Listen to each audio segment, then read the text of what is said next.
Hey guys, it's SJ, welcome round. Today's video is 5 things to stop saying to a toddler immediately if you want them to listen to you, and just some things that we were kind of brought up being said to us or being told when we were young that really aren't right and can actually be a bit, not damaging, but we just say them without thinking and they're not going to get the reaction that we want, which is we say them when we want them to, our kids to cooperate better, when we think we're going into some sort of different situations, when we're trying to comfort them. Sometimes we get it all wrong just by defaulting to what we were brought up hearing. So I really believe in gentle parenting, peaceful, positive discipline. So yeah, these are the 5 things to stop saying to your kids if you want them to listen. I want you to be on your best behaviour. Like, how much did you hear that when you were younger? And I've really taken to realising that all that does is immediately tell your kids that this place they're going, anywhere they're going, it might be a birthday party, it might be church, it might be a wedding or anything, you've immediately told them you're not going to enjoy yourself. Your personality is not welcome there, your natural way of being is not going to be okay.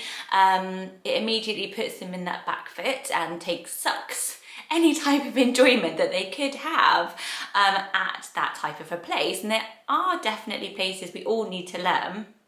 And I always liked telling my children, it's adult time now, so that they did learn that sometimes they needed to respect where they were a lot more. Obviously, some places aren't like playgrounds. You can't just run around and scream and yell in a restaurant, for example. Who remember restaurants?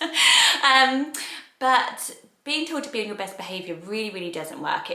And for a combative kid, for a kid who likes to push your buttons, that's a challenge. So instead of saying that, what do you say? So if I'm going somewhere where I think that maybe my daughter's going to struggle with sharing, I'll really prepare her before we go, and I'll say, look, there's going to be so many toys at your friend's house and we'll all get to take turns to play with them. Let's just make sure we wait for our turn, and if there's something you want to play with, point it out to me and I'll keep an eye on it for you, or something like that. So you've prepared her. There's going to be tons of stuff there, there's going to be lots of people sharing with it, it's going to be difficult, but we're going to take our turns. And rather than telling her to be on her best behaviour, what not to do, we're telling her what to do when she's going to find it hard, which is much more useful to a little one.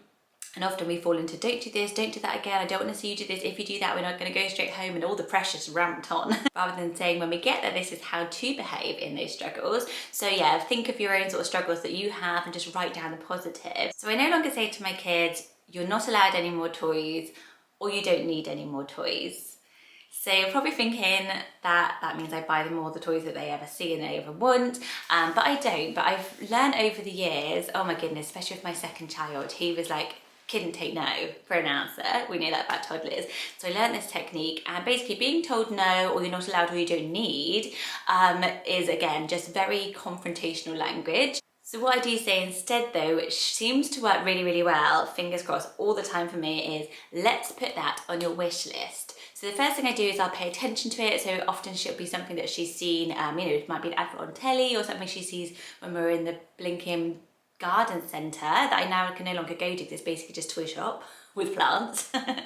Something for her, something for me. Yeah, so she will say like, oh mummy, I really want this, and I'll say, oh that's great, that looks brilliant, we really love Barbies, don't we? Oh yeah, she does look really special one, whatever. Pay a bit of attention to it and say, oh, let's pop that on your wish list. And for her, I can just say it and she's really satisfied with that. Or you can write it on your phone and then they can go through and edit their wish list. But what reason it works psychologically, I've been thinking about it, is it's the same as me. Like, I'll go on to ASOS, fill up my basket, and then I just walk away. I know that really annoys ASOS. But it's fulfilled my want to look at new stuff. Yes, I don't need 3 new pairs of boots, but I love those boots, I've looked at them, I've enjoyed them, I've put them into my basket, and it sort of satisfied me. Then I've made an extra decision, okay, I'll wait now for my birthday and ask for it then, or wait for Christmas, whatever. So it is something that really works, and it really works for all my kids. So try it next time, rather than trying to distract them or rushing away, or you don't need that, don't even look at it, you're not allowed it.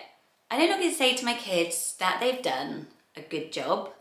And that's because I've been reading so much more about how to be better and more specific when you're kind of praising your kids, so that it actually fills up their self-esteem and they know what they've done well, so they kind of repeat that behaviour again. Because often we're kind of just going, good job, naughty boy, kind of flinging these things around, and kids are a bit like, I'm not quite too sure, because they're not so aware of what they're doing. So sort of being told good job, they probably don't even notice what they've been doing that I deem a good job. So being really specific, and then also that people even suggest stripping the praise out of it, so that you're not creating somebody who just needs constant praise or a people pleaser. You're commenting on when they do something. So you sat at the dinner table really nicely the whole time everyone else was eating. The end. Or you put your shoes on for school all by yourself today. The end. So you're observing and giving a sort of a comment, and that will go in a lot more. They'll hear it a lot more. Oh yeah, I did. I've achieved something. I've accomplished something that maybe I don't always do. But you're not adding to it like a reward or a praise.